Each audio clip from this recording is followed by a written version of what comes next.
Guys, ఈ శారీ ఒక customer పంపించారు. ఇలా వీడియో చేయడం స్టార్ట్ చేసినా లేదో మా వదిన వచ్చి ఈ శారీ ఎక్కడది బాగుంది అని అడుగుతుంది. ఈ సిస్టరు తను ఈ శారీ కొనుక్కున్న వెంటనే నాకు వచ్చి ఇచ్చింది హాఫ్ శారీ లాగా డిజైన్ చేయమని. ఇలా కొంచెం లైట్ కలర్స్ ఉన్నవి.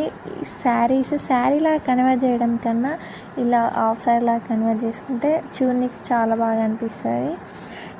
ఈ శారీ మాత్రం ఫుల్ షైన్ అవుతుంది అనమాట. డైరెక్ట్గా షైన్ అవుతుంది. మంచిగా కనిపించాలని మొత్తం 4 మీటర్స్ కింది లంగకే యూజ్ చేసిన, విత్ ఐరన్ కూడా నేనే చేసిన. ఫుల్ గేర్ పెట్టేసిన అనమాట. ఇలా నాడెల్కి వచ్చేసి చిన్న చిన్న సమోసాలు పెట్టిన 2 బ్లౌజ్ వచ్చేసి వెనకాల కుక్సులు పెట్టేసి ఏంటి రౌండ్ నెక్ యాస్టిస్ సమోసాలు పెట్టేసిన. ముంగట వచ్చేసి ప్రిన్స్ కట్ పెట్టేసిన అండ్ నార్మల్ ఫైన్స్ అంతే. Bye guys.